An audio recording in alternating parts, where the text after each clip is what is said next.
Olá, bem-vindos ao nosso quarto módulo, onde a gente vai ver um pouco agora sobre resposta em frequência. Bom, e o que a gente vai ver aqui dentro desse módulo? Até agora a gente estava vendo, né, a nossa resposta no tempo. À medida que ia simulando e aumentando o tempo, e a gente ia fazendo tudo, né, em função disso. A gente até ia no domínio da frequência, mas voltava para fazer análise no tempo. E agora, na verdade, a gente quer mudar a frequência, a gente quer botar um sinal que está oscilando e a gente quer ver, bom, se ele não oscilar, o que que acontece? Ou se ele tem uma oscilação que tende ao infinito, o que que acontece? Parecido com o que a gente fez com o ganho, só que a gente quer fazer agora com a frequência. E aí as coisas ficam um pouquinho mais complicadas, tá? O próximo módulo, como eu já falei antes, eu dividi em dois, né, esse conteúdo, porque ele é mais pesado, tá? Então ele vai exigir que vocês assistam mais vezes o vídeo, pratiquem, tá? Porque não vai ser tão tranquilo que nem os outros conteúdos. Por isso também que provavelmente vai ter menos tempo de vídeo para assistir, mas mais exercícios para fazer, justamente que é para praticar. Tá? Então a gente vai focar nesse aspecto inicial da resposta em frequência e no próximo módulo a gente vai para o que realmente é importante para a gente. Então, no próximo é onde a gente vai aplicar mais para controle. Aqui a gente vai estudar o básico, né, a construção, a fundamentação, né, da resposta em frequência. Bom, falei bastante, mas o que a gente precisa ver? A gente precisa uma introdução rápida, né, do que é. Revisão de números complexos, vetores, forma polar, forma retangular. Tá? Na aula passada eu já tinha falado, para quem fez circuitos, pelo menos comigo, já tem uma boa noção, já viu isso. Eu ensinei vocês a calcular emergencialmente no módulo passado no MATLAB, mas agora a gente vai dedicar um tempinho para fazer na mão. Então a gente tem que saber agora fazer as operações na mão. Por quê? Porque lá no MATLAB ele te dá a resposta final e a gente às vezes não quer a resposta final, a gente quer saber o meio do caminho, porque vai estar em função de variáveis, entre outras coisas. Então a gente não vai conseguir pegar o atalho de inserir um valor numérico e saber a resposta. Não. A gente vai usar variáveis, então a gente tem que saber manipular essas variáveis no plano complexo, passar para retangular ou polar, né? Saber o que é polar, retangular, quando eu falar, é claro. A gente vai fazer essa análise de frequência inicialmente com malha aberta. Tá? Então fiquem com isso de forma bem clara. Depois a gente vai estender um pouquinho para algumas considerações em malha fechada. Mas a princípio a gente vai estudar em malha aberta, essa parte inicial, acho que até o próximo módulo. E justamente juntar esses conhecimentos para montar o nosso famoso diagrama de Bode. Tá? Então, eu vou falar várias vezes o que é o diagrama, mencionar o diagrama de Bode, mas a gente só vai ver ele lá no próximo módulo. Tá? Então, é uma expectativa do que está para vir, né? Ou expectativa de um pesadelo que está para vir. Porque o Bode não é fácil. Se vocês pegarem, bater o olho de cara nele, dá aquele susto, né? Você fala, opa, o que está acontecendo? Então a gente vai ver com calma. Bom, e por onde que a gente começa? A gente começa relembrando um pouquinho o que a gente viu até agora. A gente viu para malha aberta, né? Isso aqui em sinais 1, a gente já começou a ver resposta no tempo. A gente viu modelagem, como a gente, né, usava as ferramentas de pegar das equações diferenciais, levar para Laplace, domínio da frequência, fazer as modificações necessárias, as adaptações, aplicar a entrada e tudo mais, e voltar para o domínio do tempo, onde a gente tinha a equação que descreve, né, o nosso comportamento ao longo do tempo, a nossa saída ao longo do tempo. A gente viu a questão de estabilidade, né, não pode ter a raiz no semiplano direito. E tranquilo, né? Praticamente foi isso que a gente viu em sinais 1. Sinais 2 não, em sistemas realimentados, o que a gente viu até agora? Resposta no tempo, a gente viu o equivalente, né, de malha fechada. Então a gente pode achar o T e fazer a mesma coisa que a gente fazia para o G. A gente pode fazer análise de estabilidade, critério de Root. A gente pode achar o erro em regime estacionário, ou seja, o erro que vai estar ali acumulado, ou se para saber se vai um erro para o infinito, ou se o erro tende a zero. Então a gente também tem essas ferramentas. E o que está faltando agora para a gente? A gente precisa de algo caso, né, a nossa entrada comece a oscilar. Vai que eu comece a jogar vários degraus ali, sobe e desce, sobe e desce. Será que a dinâmica do meu sistema vai acompanhar essas variações bruscas? Será que eu não, né, eu tenho que esperar ele chegar no regime estacionário? Ou se eu não posso esperar, qual que é as frequências que eu posso operar? Então, tudo isso, né, todas essas ferramentas que a gente viu, nos ajudam no projeto de controle. E aí a gente precisa, pelo menos, saber uma ferramenta para saber justamente análise em frequência. Então, a gente quer alguma coisa, né, que nos possibilite fazer esse tipo de análise, de mudar a frequência de zero a infinito e saber o que vai acontecer com o nosso sistema. E aí, com isso, a gente já tem um leque de opções, aí, de ferramentas para fazer os nossos projetos, pelo menos básicos, né?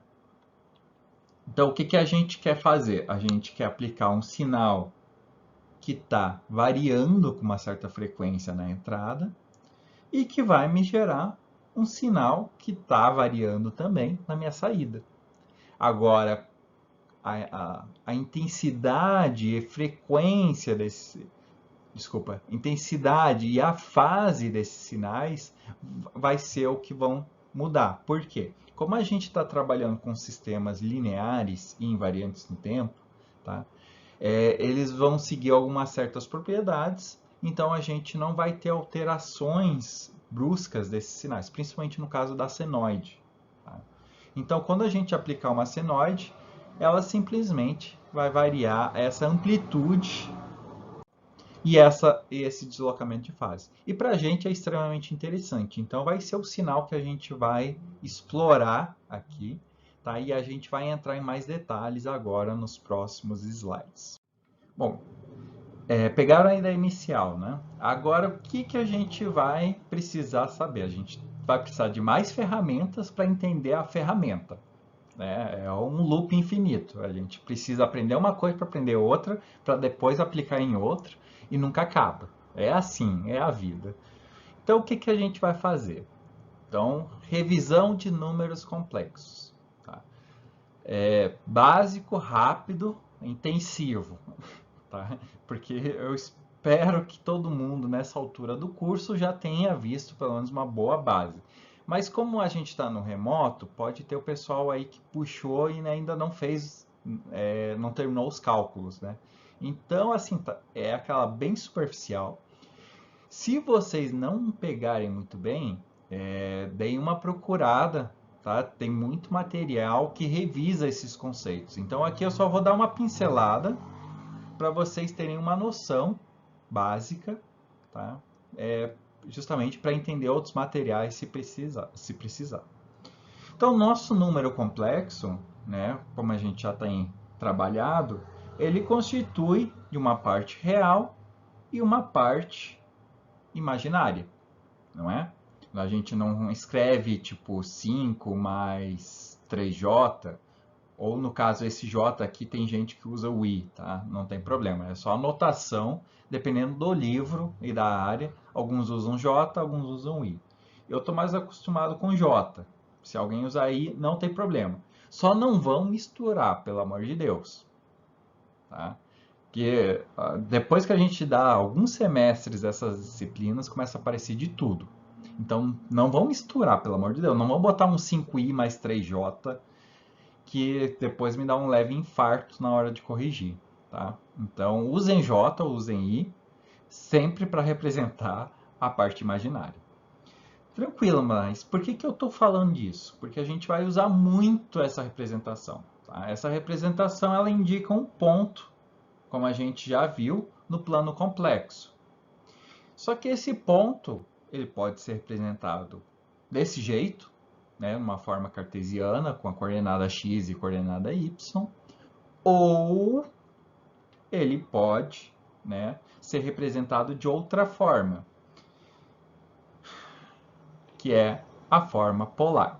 Então, isso aqui, né, com essa parte real mais imaginário, sendo que aqui nesse imaginário eu estou incluindo, né, o j, né, já subentende-se que tem um j ali. Se não subentendeu, coloquem o j. Tá? Isso aqui a gente chama de forma retangular. E a gente tem a famosa forma polar. O que é a forma polar? É a representação desse mesmo ponto por meio de um vetor. Tá? Um vetor que tem um módulo. Nossa, perfeito essa linha reta. Que tem um módulo, um comprimento, tá?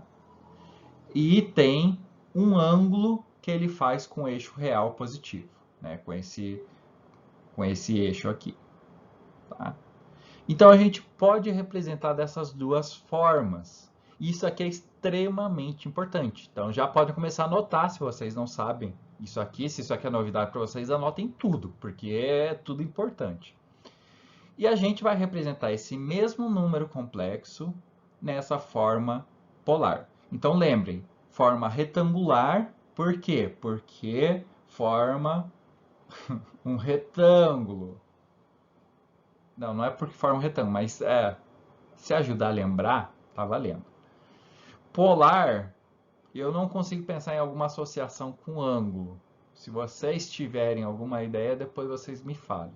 Tá? Mas o polar vem, né, a gente vai associar com o vetor apontado para o polo. Ó, foi, né, para o polo norte. Tem um ângulo apontado. Fechou. É a forma polar.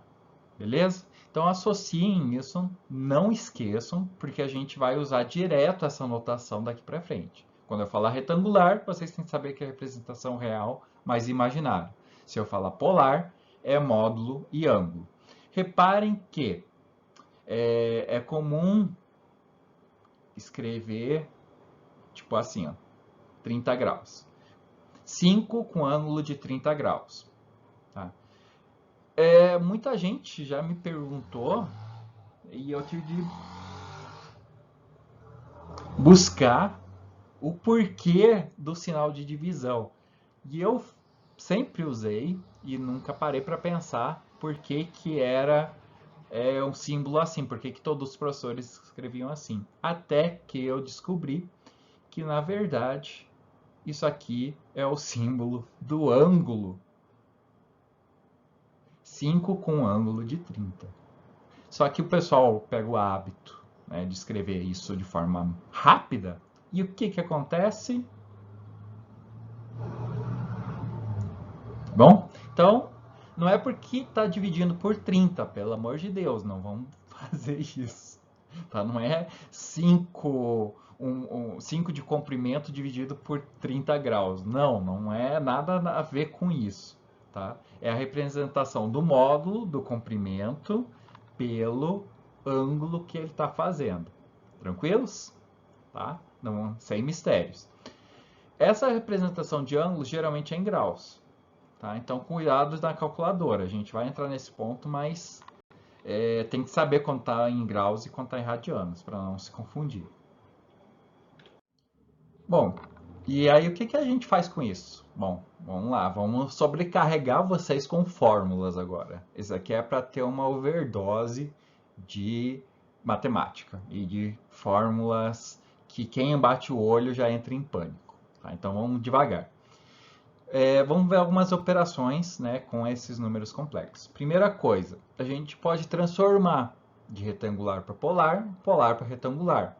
Como que a gente faz isso? Bom, a gente tem, deixa eu pegar aqui, né, a gente tem aquele vetor, né, que na verdade é essa coordenada y, essa coordenada x, a gente tem o θ e tem o módulo. tá?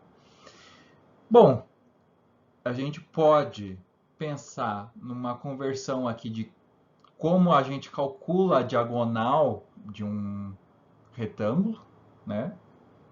Que é justamente o quadrado da hipotenusa, né? Considera aqui um ângulo reto. O quadrado da hipotenusa é pela soma dos quadrados dos catetos, tá? O nosso ângulo aqui a gente consegue relacionar com y e com x, fazendo a tangente inversa ou o arco tangente, tá? Depende da notação que vocês conhecem. Beleza. Isso a gente consegue, então, mapear do retangular para polar. Então, se a gente tiver uma coordenada retangular, a gente consegue passar para polar dessa forma. Qual que é a pegadinha nessa aqui? Esse arco tangente aqui, que vocês têm que saber o quadrante que vocês estão fazendo a operação. Senão ele vai fazer com um ângulo errado. Único pequeno detalhe. A calculadora erra. Então, isso aqui, quando a pessoa faz na mão, dá problema. Mas tranquilo, vamos lá. A gente pode fazer a conversão do polar para retangular. Como que seria essa lógica? Bom, a gente tem um vetor na diagonal, a gente pode decompor ele num vetor na horizontal e um vetor na vertical, tá? Que é justamente isso aqui. Então, nosso y é o z vezes seno de θ e o nosso x é o z vezes cosseno de θ. Então, simples, nada complexo.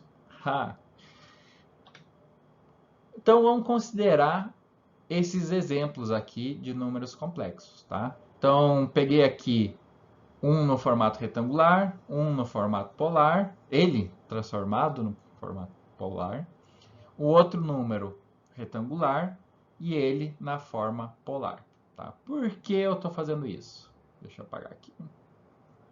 Só para vocês verem o que acontece quando a gente faz operações matemáticas com eles.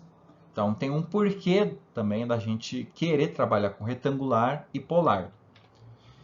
Bom, se a gente quiser somar, a forma mais fácil é usar a forma retangular. Por quê?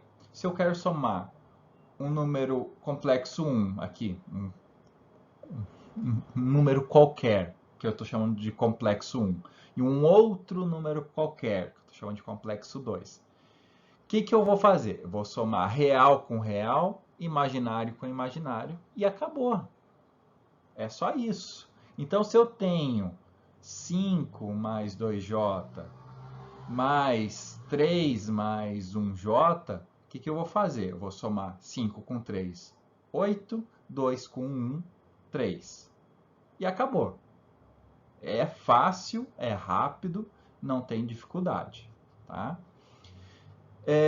Com subtração, mesma coisa, só tem que considerar os sinais. Então, por exemplo, se é o primeiro menos o segundo, então é a parte do real do primeiro menos a parte real do segundo, a parte imaginária do primeiro menos a parte imaginária do segundo. Então, inverte os sinais do segundo, tá tudo certo.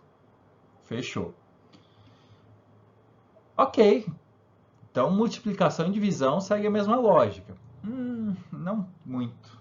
Dá para fazer, não é impossível. Mas tem uns probleminhas, tá? A gente tem que fazer a distributiva. Então, se a gente tem, né, vou pegar aqui em cima, ó, vamos dizer esses aqui, ó, esses dois. Eu tenho que fazer x1 vezes x2, x1 vezes jy2, jy1 vezes x2, jy1 vezes jy2. Tá? Agora deixa eu apagar esse monte de linha. O que não é uma coisa muito prática, tá? Ainda dá para fazer, não é impossível. Se às vezes a gente está com preguiça de ir lá na calculadora, tá tudo certo, dá para fazer de forma bem tranquila. Agora, a divisão, aí ferrou, tá? Por que ferrou? Porque a gente tem que multiplicar o numerador e o denominador pelo conjugado do denominador. Isso para poder tirar o número imaginário lá de baixo. Então, e a gente vai precisar fazer essa operação com uma frequência grande. Né? É justamente porque a gente precisa chegar num número só com o real imaginário. A gente não pode deixar em fração. Então, já podem ir tirando poeira das calculadoras de vocês, que a gente vai usar elas, tá? Ou ela ou o MATLAB. Aí vocês, o que ajudar, dá para fazer os cálculos de forma bem tranquila no MATLAB, como se fosse uma calculadora. Mas a gente vai precisar fazer. Então, já vai vendo a bateria, já vai vendo se ainda funciona, tá? Porque vai ser preciso. Então, beleza. Eu falei em conjugado, mas o que é o conjugado? Todo mundo lembra? O que é o conjugado? Justamente quando a gente está no retangular, é inverter o sinal da parte imaginária. Quando a gente está na forma polar, é a gente inverter a ordem, o sinal do nosso ângulo. Tá? Só isso. Então, os nossos conjugados são isso. E a gente precisaria deles para fazer essa operação. Então, não é uma coisa muito prática. E aí vem a forma polar para nos salvar. Por quê?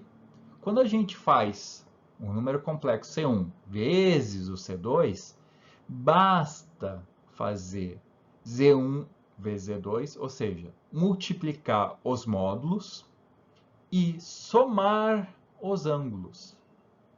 E só. Então, se eu tiver 2 com ângulo de 30 vezes 5 com ângulo de 60, o que vai acontecer? Multiplico os dois, 10. E somo os ângulos, 30 com 60, 90. E acabou. Só isso. Tá? Ah, mas a divisão vai ser complicado. Não. Na divisão é a mesma lógica. A gente divide o módulo do numerador pelo do denominador e subtrai do ângulo do numerador o denominador. Então, o que a gente vai fazer? Vou fazer uma conta fácil aqui. 5 com ângulo de 60 dividido por 5 por ângulo de 30. Nossa, isso vai dar confusão. Vamos mudar aqui para outro. Com ângulo de 20. O que vai acontecer? 5 dividido por 5, 1.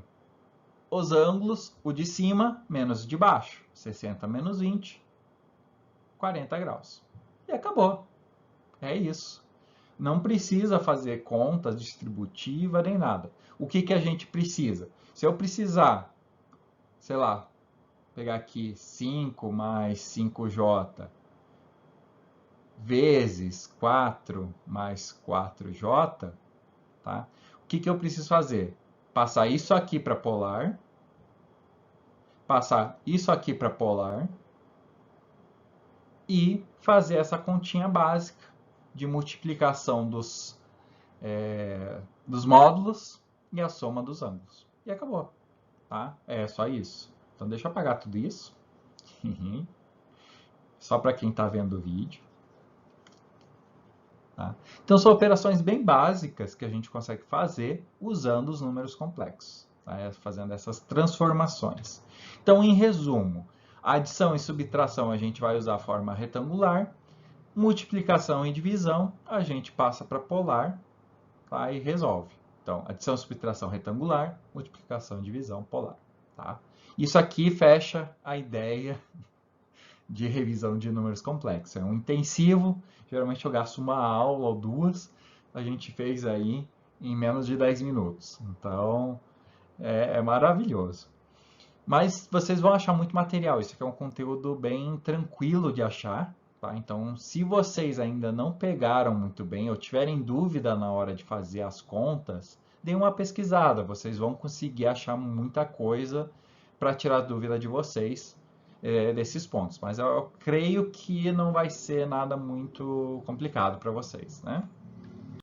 Beleza, e aí como que a gente faz isso na calculadora? né? Vocês têm uma calculadora, uma Cássio, e como que eu posso fazer essa transformação de polar para retangular, retangular para polar? Então, estou renovando um pouco meu repertório aqui de diversidade de vídeos, e a gente tem um vídeo de calculadora agora. Ah. Então, o que que a gente vai fazer nesse vídeo de calculadora, sem as mãos? A gente vai naquele pol ali, tá? E vai passar um número de retangular para polar. Então, eu estou querendo polarizar aquele número, né? Então, a gente consegue fazer essa operação de forma bem tranquila. Só que muita gente fica perdida porque não sabe onde que foi o ângulo. E o ângulo ele fica armazenado na variável f. Aí fala, putz, eu fui ver o ângulo e me perdi, não achei mais o módulo. Onde que ele está? Ele está na variável e. Como que a gente faz para acessar? Usa o alfa para acessar as letrinhas em vermelho e acessa a variável que a gente quer. A gente também pode passar um número polar para retangular. Como que a gente faz isso? Usa Shift e acessa o REC. Tá? Então a gente pode botar ali 2,45, 2 com ângulo de 45. Tá? A parte real vai ser a que vai mostrar e a parte imaginária vai estar guardada na variável f. Então, se vocês estiver muito rápido, vocês voltem, assistam de novo eu passando o vídeo na calculadora e tentem acompanhar. Tá? Então, lembre, é o pol e o rec. Sempre está armazenada no E e no F. Para acessar o rec, a gente usa o Shift. Para acessar o E e o F, a gente usa o alfa. Então, é só seguir esses comandos, vocês conseguem fazer de forma bem fácil na Cássio. Tá? Não tem dificuldade nenhuma. Qual que é a pegadinha aqui? Vocês têm que mudar a calculadora de vocês para graus ou radianos. Cuidado! Tá? Aquele grau ali não é de grau. Tá? É grau em inglês, degree. Então tem que usar o deg. Tá? O deg é o grau. O outro ali no meio, tá? É o radianos. O rad é de radianos. Tá? Então, graus é o degree. Radianos, rad. Tá? Então, vocês têm que deixar na unidade correta. Por quê? Se vocês forem lá e colocar 2 com ângulo de 45 e tiver em radiano, ferrou. Vai estar tudo que vocês fizeram vai estar errado. E isso aqui é o desespero de todo mundo em prova. Tá? Ainda mais quando empresta a calculadora e a pessoa vai lá e muda de graus para radiano, radiano para graus, e tu não conferiu antes de começar o exercício. Então, o que tem de pessoa desesperada, passando a mão na cabeça, dizendo, putz, esqueci de mudar. Em prova é o que mais acontece. Mas vocês estão mais tranquilos, vocês não vão estar em uma situação de prova, vocês vão ter os exercícios, vocês vão ter mais calma para fazer. Então, confiram se está em graus, radianos. Acessem o pol ou o rec. Lembre, o pol é para polarizar, né? Deixar na forma polar algum número. O rec é de rectangular, né? A gente quer deixar na forma retangular alguma coisa. Então a gente vai inserir um número na forma polar ali dentro. A gente vai digitar o primeiro, a vírgula, né? Vocês, não sei se todo mundo reparou enquanto eu falo, a vírgula tá aqui, né? Então é bom eu marcar para vocês o pol e o rec, e os outros que a gente vai precisar é o shift e o alpha. Shift acessa as variáveis em amarelo, né? Os comandos em amarelo. O alpha acessa o que tiver em vermelho. Tranquilos? Sem mistério, né? Então, vocês conseguem fazer isso na calculadora, tá? De forma bem tranquila. Passar polar, retangular, retangular, polar. Passou? Fechou. Então, vocês vão lá, quero passar 5 mais 4J para polar. O que eu vou fazer? Pol. Na verdade, antes de ir no pol, veja se está, né, em graus, né, para eu não ter uma resposta em radianos. Vou pol 5,1 4 e aperto o sinal de igual. Fechou. Transformou. O que eu vou fazer para acessar? Vou na variável f. Como que eu vou na variável f? Alfa f. Lá eu vou ver o ângulo. No E, ou na primeira coisa que já vai mostrar na tela para vocês, vai ser o módulo. Tá? Então é só isso. É a mesma coisa com o retangular. Tá? Só que no F vai estar imaginário, no E vai estar o real. Eu repeti isso várias vezes porque demora para absorver. E se vocês não tentarem fazer na calculadora, isso aqui não absorve. Isso aqui, para quem não fez circuitos, é o baú da felicidade. Por quê? Vocês já estão vendo e tem a chance de praticar antes de fazer lá em circuitos, porque lá vai complicar. Lá a gente envolve mais conceitos de eletricidade no meio. Aqui não, aqui a gente vai trabalhar com ele simples e direto, só número complexo.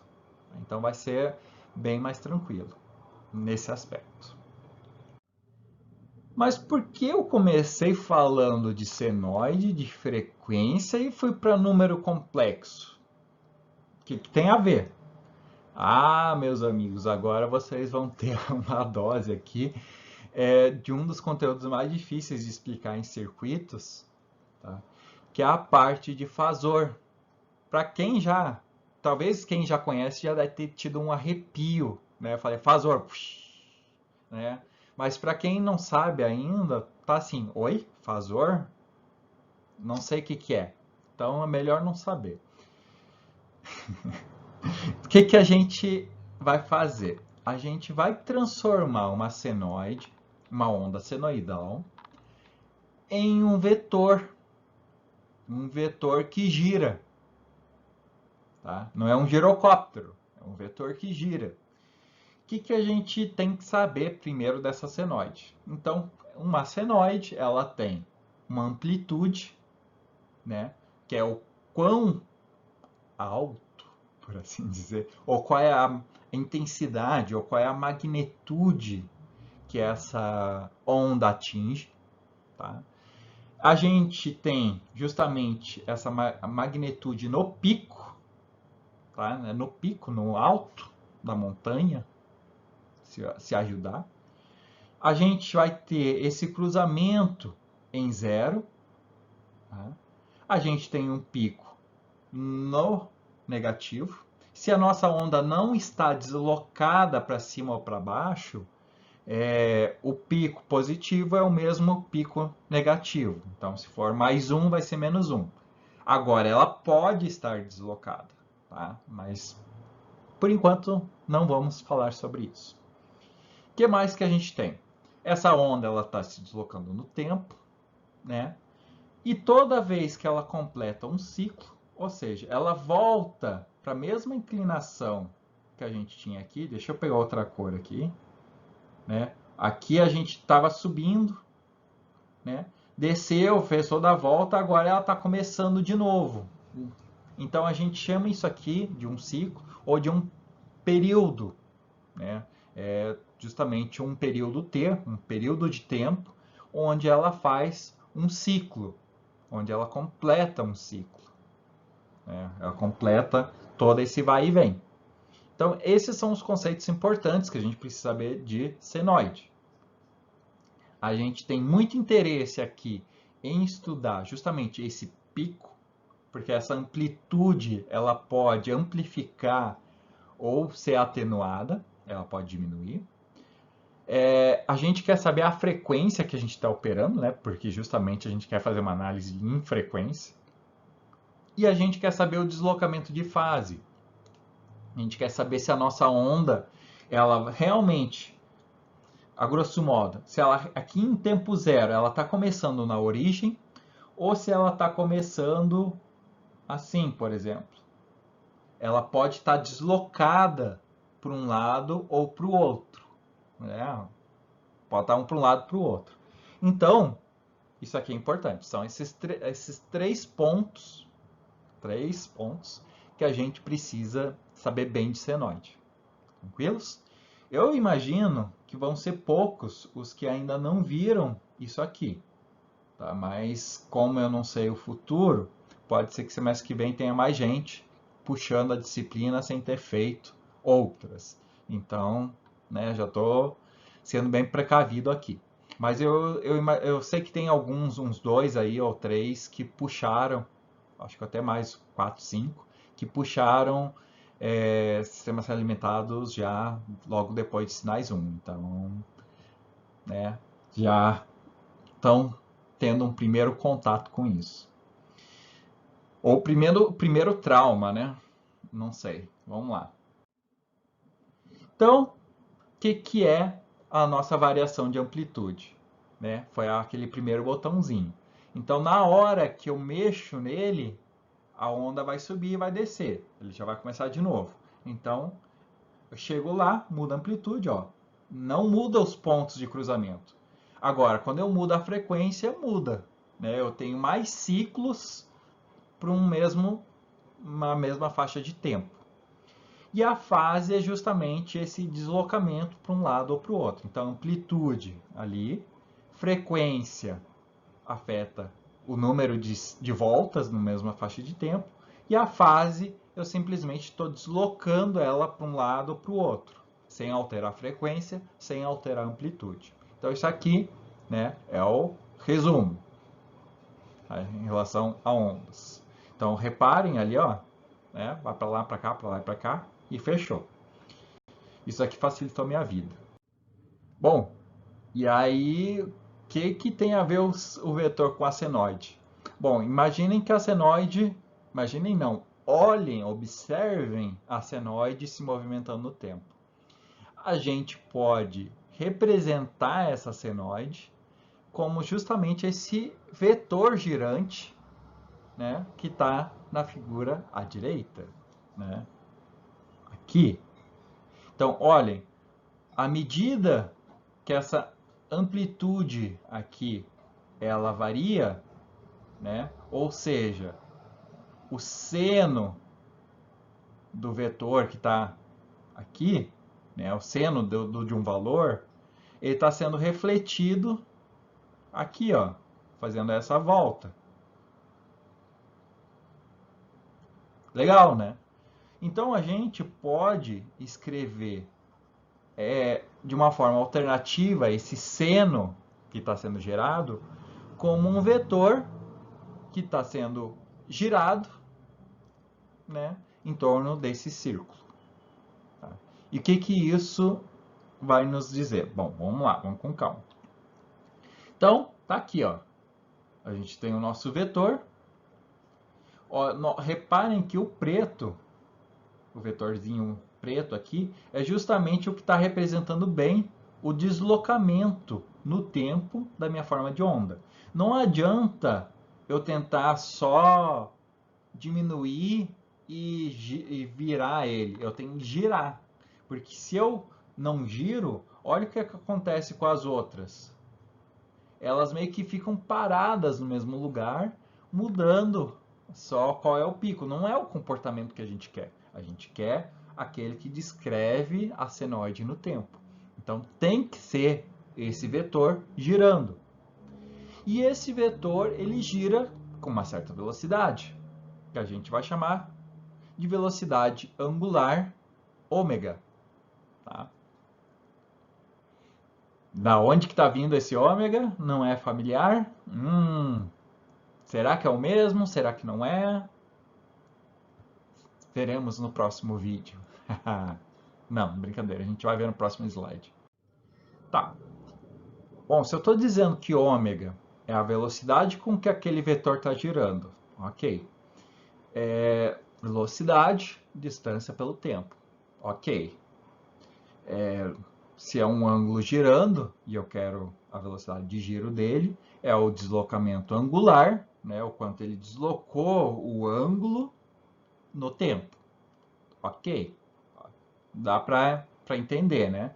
Então, que a nossa velocidade de giro, a nossa velocidade com que o ângulo está variando, nada mais é do que o deslocamento do ângulo pelo tempo. Não é isso? Não é não é a definição básica de movimento angular, de movimento rotacional? Tá, ok. Isso é física, tá? Não vou entrar nos mínimos detalhes também a esse ponto, mas vamos lá. Ok, tenho isso, e como que eu relaciono com o resto? Bom, eu posso pensar naquele círculo e posso pensar que para fazer toda uma volta e formar um círculo, né, eu vou caminhar 360 graus, ou seja, eu vou caminhar 2π, porque eu começo aqui, faço toda a volta, tá? E o meu vetor aqui vai ficar variando de 0 graus até 360. Chegou no 360, começa de novo. 0, 360, 0, 360. Se vocês lembrarem, né, se não lembrar, volta um pouquinho o vídeo. Quando a gente fecha exatamente uma volta dentro desse círculo, o vetor faz todo o contorno, coincide certinho com o período da nossa senoide. Então a gente pode dizer que a velocidade angular que a minha senoide está fazendo nada mais é que é o tempo que ela leva para fazer todo o deslocamento angular. Ou seja, ela demora um período de tempo para fazer um deslocamento de 2π. Tranquilos? Eu sei que isso aqui pode ficar um pouquinho abstrato, um pouquinho fora do contexto, mas isso aqui é importante, tá?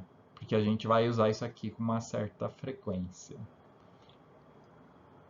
O período, né, nada mais é que o inverso da frequência. Então, isso aqui também, de física básica. Tá? Então, período, inverso da frequência, frequência, inverso do período. Beleza, então eu posso pegar lá e substituir. Pega a frequência, substituo, o período aqui no caso, e substituo para ter em função da frequência. E eu chego que o ômega é 2πf. Isso aqui, quem não sabe, precisa decorar. É a regra de ouro de qualquer coisa de elétrica. Tá? Ômega igual a 2πf. Vocês vão cansar de usar isso aqui. Né? Então, decorem. Ômega igual a 2πf. Tá? Isso aqui é bem importante. Ok. Então, a gente tem a velocidade em função da frequência. Bom, agora, considerando de novo, né, o nosso vetor girando, a gente consegue relacionar esse vetor girante com a senoide pela expressão geral da senoide. O que é a expressão geral da senoide? A gente consegue descrever esse ponto aqui em função da amplitude e em função de um seno do deslocamento angular. Ok.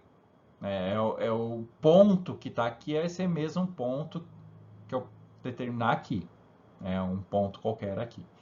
É justamente a amplitude, né, o tamanho do vetor pelo deslocamento desse vetor. Né, justamente a posição do ângulo. Ok, beleza. E aí? O que eu faço com isso? Ok, então vamos lá. Aqui é a mesma coisa que a amplitude. E esse aqui é aquele ângulo que tiver naquele momento. Ok. A gente viu que ômega é o deslocamento pelo tempo, ou seja, eu posso dizer que esse deslocamento, na verdade, é ômega versus o tempo. É a velocidade pelo tempo que passou, eu sei a minha distância angular, né, o meu deslocamento angular. Ah, legal. E aí? E aí que a gente chega nessa fórmula geral, que vocês já devem ter visto várias vezes, que é o AM, a amplitude, um valor, né, a amplitude, magnitude, seja o que for que vocês denominar, e a gente tem o seno de ômega-t. E daí que vem esse ômega-t. Ah, beleza, Daniel, mas e aí? Bom, e aí que a gente consegue relacionar esse ômega com 2πf, ou, né, que isso aqui é o caso de circuitos, tá? E a gente vai relacionar em circuitos isso aqui com valor médio, valor RMS, a gente vai fazer várias associações em relação a outras considerações de eletricidade, mas aqui a gente não precisa, porque a gente vai trabalhar com a parte de controle, a gente quer o sinal puro. Então, a gente quer essa amplitude, tá? E o ômega, a gente consegue trabalhar com ele. Por quê? A gente geralmente não trabalha em hertz, a gente trabalha em radiano por segundo. E o que é radiano por segundo? Não vai ser o ômega? Vai ser o ômega. Então, vai ser bem tranquilo, né, da gente mexer com essa fórmula. Mas espera aí, Daniel, volta lá, tu não falou o que é aquele último termo. Calma lá, não é nada complicado. A gente consegue escrever essa forma senoidal, né, com essa expressão, e a gente consegue adicionar o deslocamento de fase, ou seja, o quão ele está deslocado naquele momento inicial, por um φ, né, um φ, justamente com mais ou menos, dependendo se o sinal está adiantado ou atrasado. Mas enfim, aqui a gente nem precisa entrar muito nesse ponto, porque a gente já entra, né, nessa questão. Beleza, então se a gente consegue escrever isso aqui, tá? Se a gente entendeu como chegou da senoide nisso aqui, aí a gente vai para a parte roubada. Tá? Qual que é a parte roubada? Para fazer operações entre senoides, a gente pode usar uma ferramenta matemática, que é a notação polar, ou no caso também lá seria a notação fasorial, mas aqui a gente pode dizer que é a notação polar. Tá? Justamente a gente quer escrever isso aqui numa forma de um vetor com uma amplitude, um vetor com um deslocamento, um ângulo, né? Justamente dado por isso. Então, o que eu vou fazer, tá, com toda essa informação? Eu vou simplesmente fazer uma anotação onde eu pego a minha intensidade, né, o meu módulo, o meu comprimento do vetor, e digo quanto eu quero deslocar inicialmente esse vetor. Assumindo que todas as operações estejam com a mesma frequência. Por que tem que estar com a mesma frequência? Porque eu estou considerando que todos os ômegas são iguais e que todos vão variar de forma igual no tempo. Então, o que eu preciso saber é a intensidade e o deslocamento inicial. Sabendo isso, eu consigo fazer as operações e aí todos vão ter, né, todos vão descrever o mesmo comportamento ao longo do tempo. Então, eu consigo fazer essa anotação aqui. Tá? Uma explicação tão detalhada igual a essa, vocês não vão encontrar fácil. Tá? A gente quer, então, escrever dessa forma. Só isso. A gente vai escrever como módulo e como ângulo. Opa, mas espera aí. Se eu posso escrever como módulo e ângulo, isso aqui nada mais é que a forma polar. E se eu posso escrever na forma polar, o que eu posso fazer? Eu posso escrever como um número retangular, que nada mais é que um número complexo. Então, legal. Eu consigo escrever a minha senoide em função da amplitude e defasagem, deslocamento de fase. Consigo, se eu escrevo desse jeito, considerando que todos os sinais tenham a mesma frequência, não pode ter frequências diferentes, ou seja, eu posso fazer essas operações aqui para uma mesma frequência, tá? E isso vai nos restringir quando a gente faz algumas análises, tá? Mas isso aqui é importante. E a gente pode escrever, né, essa operação como um número complexo. Tá? Então vamos lá. Aí nessa altura do vídeo, quase 1 hora depois, vocês devem estar se perguntando, mas Daniel endoidou, né? Que ele está fazendo todos esses negócios, que isso tem a ver com o que a gente está vendo de blocos e diagramas e função de transferência, né?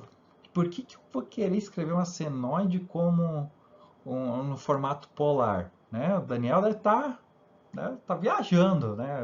Pegou o vídeo errado de novo, né? Não, na verdade faz todo sentido. Tá? Por quê?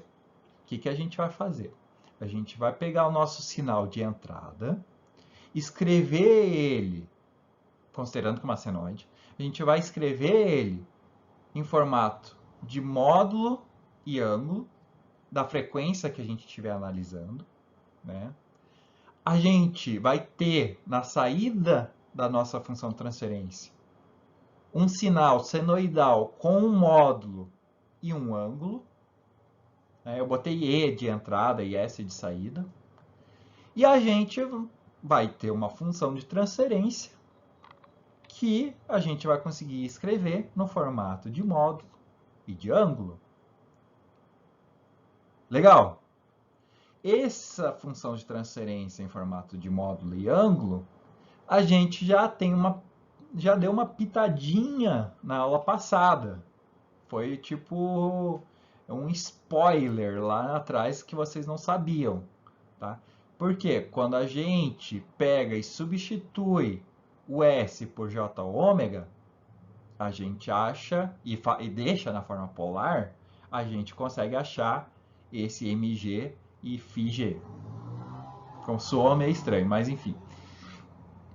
A gente consegue achar. Então, para a gente achar o G de J ômega, a gente faz o S tender a J ômega.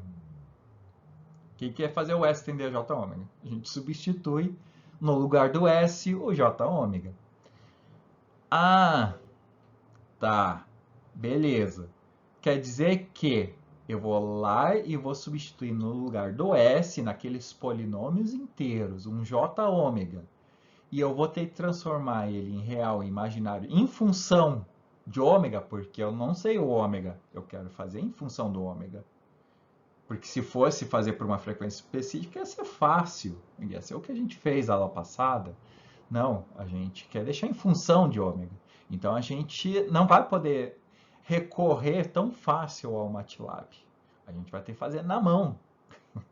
E vai ter que fazer as operações na mão. Então, aqui que está o negócio. Tá? Ok, então, na hora que a gente faz e substitui o G de J ômega, a gente pode fazer o módulo de G de J ômega e a gente faz, né, o ângulo de G de J ômega. Como que a gente faz o módulo e o ângulo de G de J ômega? Agora a mente já começa a entrar em desespero. Sim, a gente vai usar aquelas fórmulas do número complexo de transformação de polar, retangular, retangular, polar. Vai dar uma coisa bem legal de fazer. Por isso que eu falo, isso aqui é a parte mais complicada e que tende a ter mais erros. Justamente porque tem muito detalhezinho, muita fórmula e muita conta com número complexo, onde se esquecer um j em algum lugar, ou esquecer de multiplicar um j com j, que dá menos 1, e esquecer disso, ferrou. Já era. Tá? O exercício vai estar errado. Então, ó, tá? Essa aqui é a ideia por trás de tudo que a gente vai fazer. A gente vai então trabalhar com um sinal na forma polar, que vai virar um sinal de saída com forma polar, e a gente vai fazer operações com ele na forma polar. Se vocês ainda não perceberam, quem que é o MG? É a saída, ou poderia fazer de outra forma. Posso fazer, quem que é o MG com ângulo de φg? É a relação de saída pela entrada. Quem que é a saída? o MS com ângulo de φS por, pela entrada, MG com ângulo de φE. E aí a gente vai começar a ter as propriedades que a gente viu lá de operações com números polares. Módulo com módulo, ângulo menos o ângulo de cima, menos o ângulo de baixo. Então, a gente vai ver tudo isso. Beleza, a gente fechou 1 hora quase aí com conceitos básicos, né? Toda essa introdução. E aí a gente vai ir para o próximo já justamente para montar. Praticamente o conteúdo dessa aula é montar essas G de J ou ômega, tá? Porque a gente vai fazer o que a gente chama de resposta analítica. Então, a gente vai ficar nesse embolo aí, né? Às vezes sem saber muito bem o que está acontecendo, tá? Mas tudo vai fazer sentido no final, tá? A gente vê toda essa análise de um jeito mais difícil, primeiro, e depois eu mostro para vocês como a gente utiliza esses mesmos conceitos para facilitar a nossa vida. E aí isso entra no gráfico de Bode. Tá? Então a gente nesse módulo a gente vai fazer todo esse preparo para que o gráfico, o diagrama de Bode, fique muito mais tranquilo, tá? Porque senão ia ser uma jorrada de conteúdos aqui que vocês iam ter uma dificuldade na hora de praticar, tá? É muito detalhe. Mas é isso, tá? Com isso eu fecho esse vídeo e a gente continua no próximo, tá bom? Um abraço.